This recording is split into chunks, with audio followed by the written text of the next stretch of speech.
guys, magandang hapon. So ngayon hapon na, pasensya na di ako nakapag-vlog or video kanina kasi marami kami mga pinuntahan, hindi na ako nag-video doon dahil puro mga nagpunta lang kami sa mga outlet and kinuha din ng mama ko yung kanyang iPhone, yung bagong iPhone niya na 17 Pro Max. Kaya ngayon, ang ginagamit ko is yung luma niya which is itong 14 Pro Max niya. And sa akin na to, kaya for sure magiging maganda naman yung quality ng video natin sa pag in-upload to sa YouTube. So ngayon, ang agenda natin for today's video ay itutour ko kayo dito sa neighborhood ng mama ko. So diyan ang kanilang apartment. And ito yung paligid niya, di ba? Very nature yung yung itsura. Mas lalo na pag nakita niyo yung mga houses dito, ang aesthetic ng itsura niya. Tsaka sobrang tahimik dito. And tingin ko naman marinig niyo ako kahit wala akong mic kasi nga ang tahimik. Hinaan ko na lang medyo yung boses ko. So dyan ako lumabas. Then dito tayo pupunta. Dyan. Check natin yung mga neighborhood. Para makita nyo rin or may idea kayo. Lalo na syempre, ito yung countryside part ng Japan. Kasi mostly pag sinabing Japan, ang alam natin, di ba, mga cities like Tokyo, Osaka, mga ganon. Eto, dito si Chiba, maganda rin naman dito. Alam nyo guys, ito sa lugar ng mama ko, maganda naman dito. Tahimik lang talaga siya. Kahit umaga, hapon, gabi, sobrang tahimik niya. Pero, when it comes to place, maganda siya. Diba? Tsaka malaya tayo nakakapag salita ng maayos kasi wala namang tumitingin sa atin. Kasi ako lang naman nandito. Hello. Ayan din, marami silang mga ganyan. Kasi nga, para kung sakali may mga salubong na sasakyan kapag papasok or palabas sila, malalaman nila. May naisip akong idea. Doon na lang tayo doon ko na lang kayo itour dun sa sa neighborhood ng tita ko kasi doon kasi may park. Tsaka napaka-aesthetic na lugar ng mga bahay doon. Dito kasi very traditional siya. Pero maganda rin naman. Pero tingin ko mas matutuwa kayo pag doon ko kayo tinur. Kaya lakad tayo. May madadaanan din tayong 7-Eleven doon, papakita ko sa inyo mamaya. So yan guys, palabas na tayo papuntang highway kasi dyan yung way palabas papunta sa bahay ng tita ko tsaka sa neighborhood niya. Yan. Diba? Walang tao, hindi uso ang tao, pero maganda, masarap maglakad ngayon kasi malamig. Isa rin yan sa nagustuhan ko rito sa Japan, lalo na pagdating na ng winter season, ang lamig-lamig niya. So yan, nandito na tayo sa highway. Yan, ang lawak ng highway, no, tsaka ng mga parang palayan. Yan, dyan tayo dadaan, dyan tayo pupunta doon, kasi mas maraming mga neighborhood doon. Then dito yung sa mama ko, dyan, papasok dyan. Alam nyo, paggabi dito, ang dilim. Tsaka ewan ko ba, kung dito lang sa mga part ng mga province na hindi masyadong uso mga ilaw.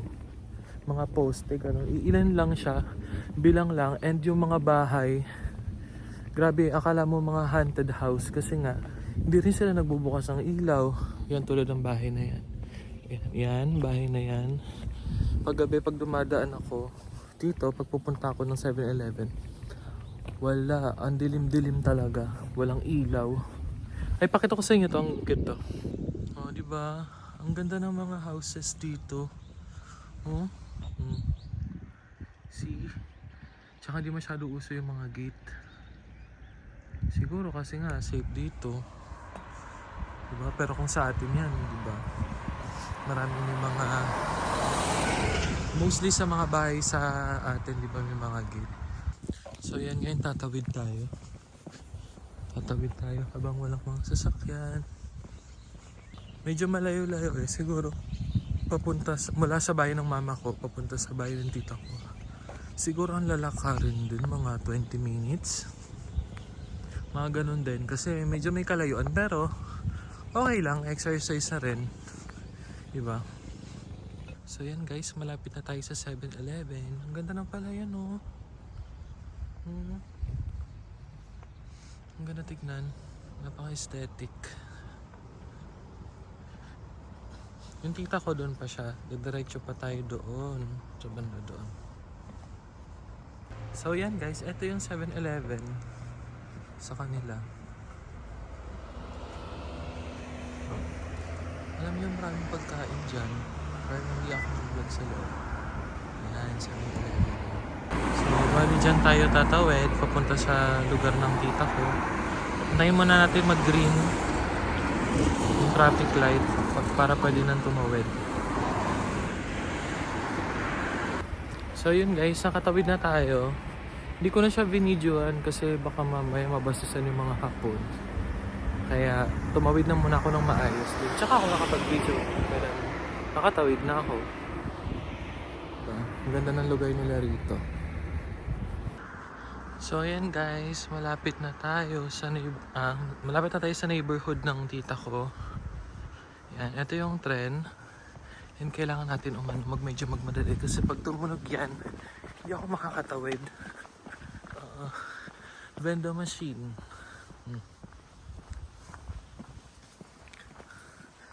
Mga vending machine nila. Ganda, di ba? Alam nyo, kapag winter dito, ang bilis-bilis niyang dumilim.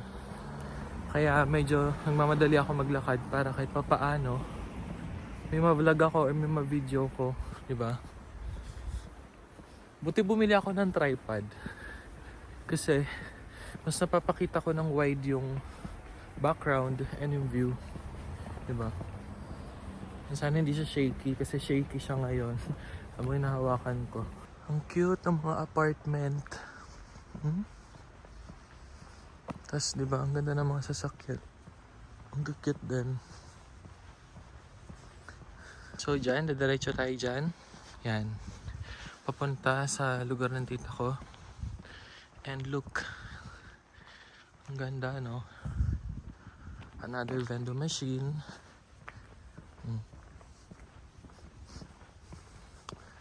Ang daming vending machine. Actually, hindi naman siya totally na parang bawat kanto may vending machine. Pero, maraming may vending machine dito. Ito.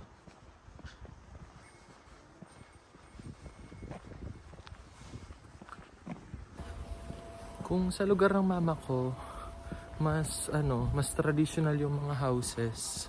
Dito mas medyo modern siya. Medyo mas modern yung mga bahay, diba? Yan. Kaya maganda rito lakad-lakad sa lugar ng tita ko. So guys, yan. Ito yung neighborhood ng tita ko. Yan. Diba ang ganda?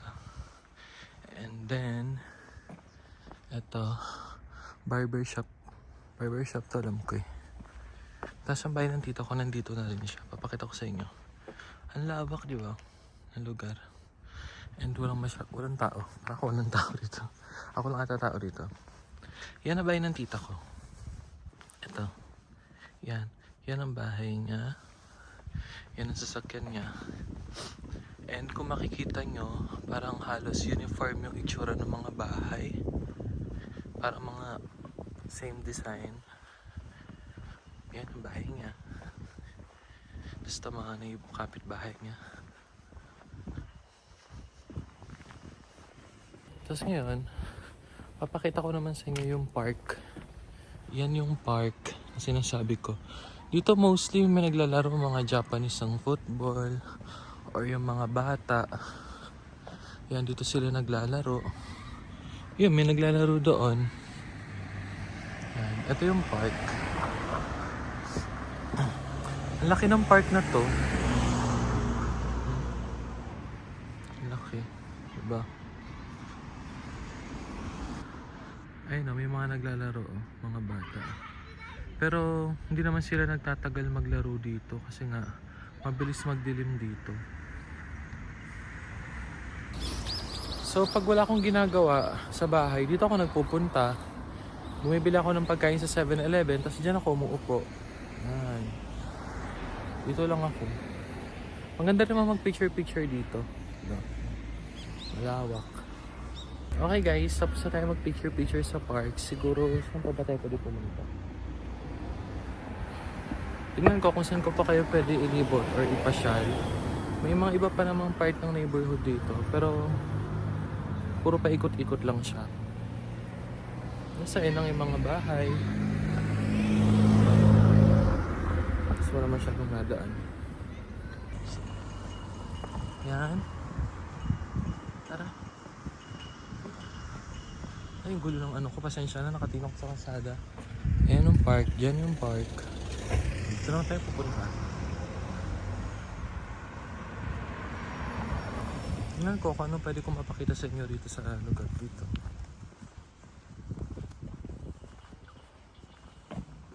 So, tingnan natin guys kung anong meron dyan. Tatry ko dyan kumaliwa. Kasi usually pag ganito lang naman siya.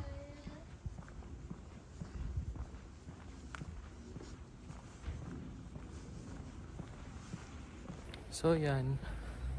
Ganyan lang naman siya. Diba? Yan na siya. Ito apartment yan. Up and down. Try natin pumunta rito. Pero hindi na rin ako masyado magpapagabi. Kasi kahit mag-aalas 4 na ata rito ngayon, mabilis na siyang dumilim. Parang mag-aalas 6 na.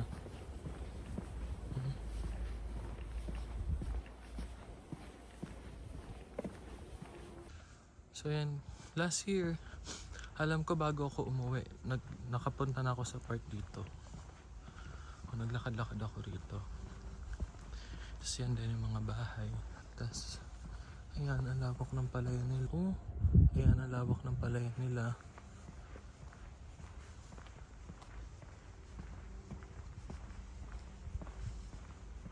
Siguro ang gagawin ko ngayon, hahanap ako ng way paikot para makakabalik pa uwi sa bahay. Pero ano lang naman siya, madali lang naman siya, hindi ka maliligo kasi nga para siya isang square lang na may mga kanto-kanto. Kahit magpalusot-lusot ka at ikot-ikot ka, makakalabas ka dun pa rin. Basta't alam mo na yung ano mo, yung common sense. Hindi ko alam yung term dun kung common sense ba siya. Basta ganun. Madali lang naman siya.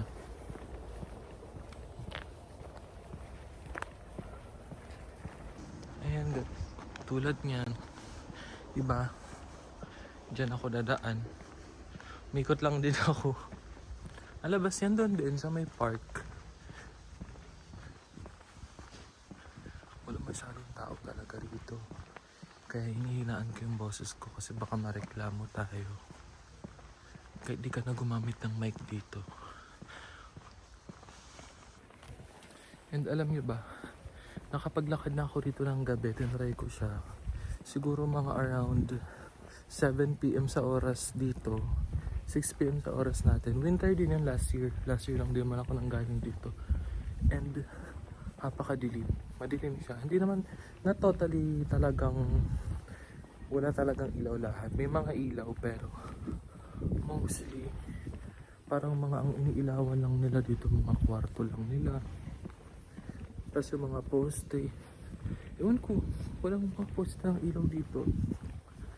Kung alam nyo, paki-comment down below sa comment section kung bakit hindi mahilig sa ilaw ang mga Japanese or hindi sila mahilig sa maliwanag, especially dito sa area, dito sa province, dito sa may Chiba, Tagane.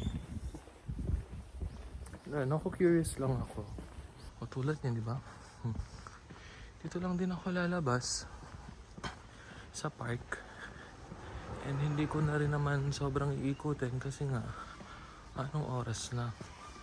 Ayoko rin naman abutan ako ng sobrang gabi kasi madilim na.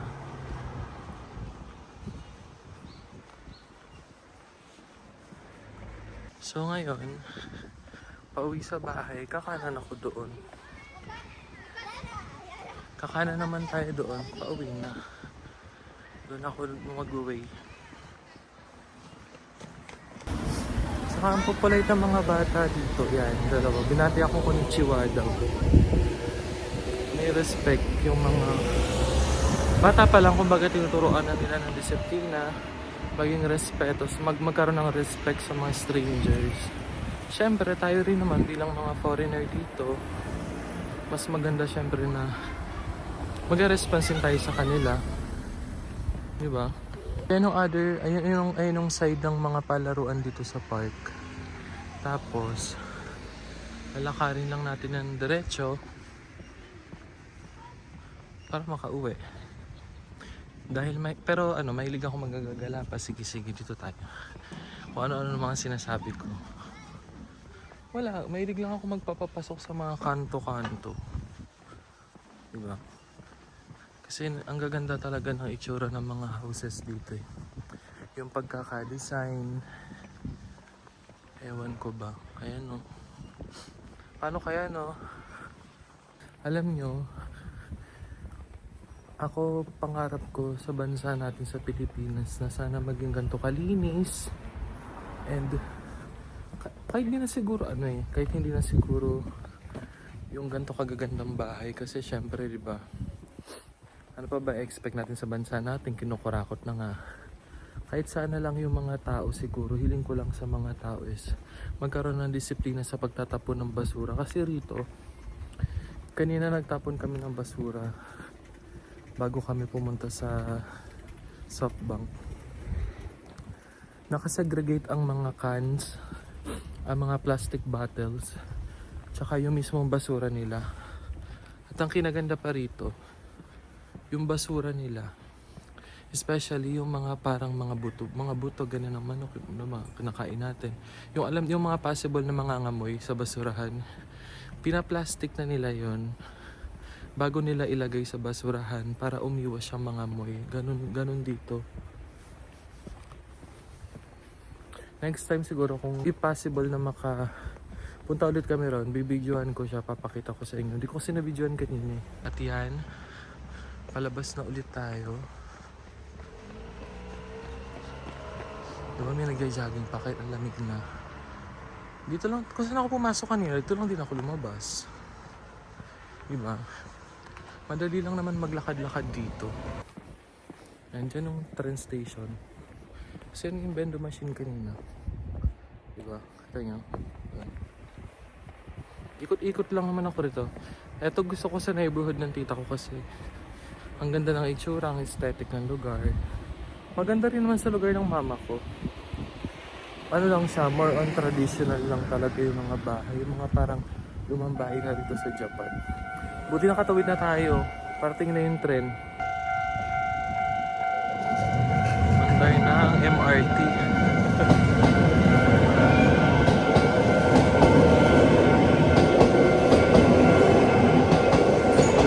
So yun, pinakita ko lang sa inyo yung tren guys. Diba? Kamukha lang din ng MRT natin. And I think dito rin galing sa kanila yung mga tren na ginagamit natin sa Pilipinas. And dito sa kanila, ang dami iba't ibang klaseng itsura ng mga tren. Yung pinakita ko kanina, JR Line siya, yung parang kamukha ng MRT. And I'm sure sa Tokyo marami. Kasi marami rin ako nakita doon na iba-iba itsurang tren. Nung nagpunta kami ng Shibuya last year. So yan, tatawid lang ulit tayo. Antayin natin ulit mag-green signal yung traffic light. Na pwede nang tumawid.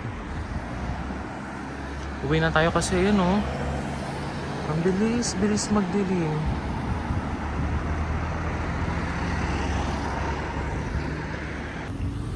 So yun guys, nakatawid na tayo. Maglalakad na naman ako ng mahaba pabalik. Pero okay lang, malamig naman. Ito lang din naman gusto ko rito pag winter. Kahit lakad ako, kahit ilang kilometers pa yan. Okay lang kasi malamig. Hindi ako pinagpapawisan since pawisin akong tao. Na-enjoy ko talaga yung weather dito pag gantong season. Okay, yun yung kanina. Lakad na tayo pagbalik. Pauwi sa bahay. Si Alice paro ata kami mamaya. Kaya kailangan magmadali.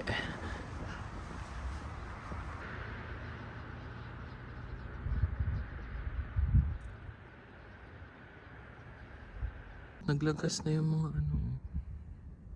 Autumn leaves ba yan tawag dyan? Naglagas na siya. So, medyo malapit-lapit na tayo sa nilabasan ko kanina. Papunta dito sa highway. Medyo nakakahingal pero basta't hindi tayo pawis, okay sa akin yun. And sanay naman ako naglalakad kahit medyo malayo kasi na-enjoy ko naman. Yan, bali iniba ko yung ruta ko ngayon. Iniba ko kasi alam ko na daanan ko na to last year. Dito tayo mag-uwi, papasok, pauwi. Medyo mapalayo lang na onte. Pero para makita nyo rin yung mga sinasabi ko sa inyong neighborhood ni mama na medyo traditional. Yan. Diba? Ganyan yung itsura ng design ng mga bahay dito sa neighborhood ng mama ko. Parang more on traditional siya. Pero maganda. Pakalinis, di ba? Ang ganda linis. Mag-green dito, mag-green. Yan. Di ba? Traditional house.